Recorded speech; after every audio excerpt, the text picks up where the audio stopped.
Hi friends, મકાઈનો રોટલો અને એ પણ ફૂલેલો બનાવવો હોય ને તો ખૂબ ઇઝી રીતે વણીને બનાવી શકાય છે. અહીંયા મેં મકાઈનો લોટ લીધો છે. એમાં આપણે મીઠું એડ કરી દઈશું અને સાથે થોડું લગભગ 2 ચમચી જેટલું ઘી એડ કરી દીધું છે. અને આની અંદર ઘી અને મીઠું એડ કરી અને હવે આપણે એની ઉપર ગરમ પાણીથી આપણે લોટ બાંધીશું.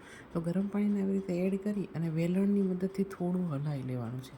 અને થોડું હલાવી અને થોડું ઠંડુ થાય, તમે હાથથી મસળી શકો એટલું ઠંડુ થાય ને ત્યાર પછી આપણે એનો લોટ રેડી કરી દઈશું. અને લોટ છે ને થોડો ઢીલો જ બાંધવાનો છે, પણ અહીંયા થોડું ગરમ પાણીથી જ લોટ બાંધજો તો એનો લોટ ખૂબ જ સરસ થાય છે. હવે આપણો આ ડો રેડી થઈ ગયો છે. એને લગભગ આપણે અડધો કલાક જેવો રેસ્ટ આપી દઈશું.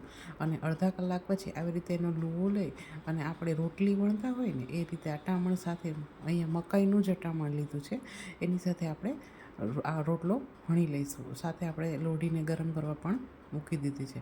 તમે જોઈ શકો છો કે આ સારી રીતે વણાઈ જાય છે. જો થોડું શાંતિથી વણશો ને તો ફાટ્યા વગરનું સરસ મજાનું એવું વણાઈ જશે. હવે આપણે એને શેકી લઈશું. તો આ આપણો વણાઈ ગયેલો રોટલો છે ને એને આપણે લોઢી પર મૂકી દઈશું. બહુ જાડો પણ નથી અને બહુ પતલો પણ નથી. હવે એક બાજુ થોડું શેકાઈ જાય ને ત્યાર પછી બીજી બાજુ છે ને આપણે એને પ્રેસ કરતા જઈને શેકી લઈશું. તમે જોઈ શકો, થોડું ફૂલ ગેસ રાખીને શેકશો ને થોડી લોઢી સારી એવી ગરમ થયેલી હશે ને તો બહુ વાર લાગતી નથી. હવે આપણે એને સાઈડ ચેન્જ કરી લઈશું.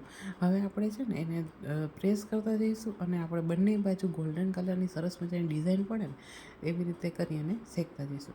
તમે આવી રીતે થોડી વાર દબાવી અને જોઈને તમે શેકશો ને તો એની જાતે ધીમે ધીમે ફૂલવા માંડશે અને સરસ મજાના ફૂલેલા એવા આપણા કરારી મકાઈનો રોટલો રેડી થઈ જશે.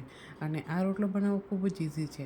જો તમે અટામણ લઈને વણશો ને તો આવી રીતે તમે જોઈ શકો છો એકદમ સરસ ઇઝીલી રીતે વણાઈ જાય. તમે જોઈ શકો છો કે હવે ફૂલવા માંડ્યું છે. અને બંને બાજુ આપણે સારી રીતે ડિઝાઇન પડે ને ત્યાં સુધી આપણે એને શેકી લેવાનું. અને તમે જોઈ શકો એકદમ સરસ આખો ફૂલી ગયેલો એવો આપણો રોટલો રેડી થઈ ગયો છે. તો તૈયાર છે આપણો મકાઈનો રોટલો. આજે અમે સરસવના શાક સાથે મકાઈનો રોટલો ટ્રાય કર્યો હતો. પણ આ રીતે બનાવવાથી મારાથી ઇઝીલી મેં ફર્સ્ટ ટાઈમ બનાવ્યો છે અને ઇઝીલી ફૂલી ગયો છે. તમે પણ જો આ કેવી રીતે બનાવો છો મને કમેન્ટ કરીને જરૂરથી જણાવજો. તમે જોઈ શકો છો આપણો સરસ મજાનો એવો રોટલો તૈયાર છે. તૈયાર છે આજનો મકાઈનો રોટલો. Thank you for watching my videos.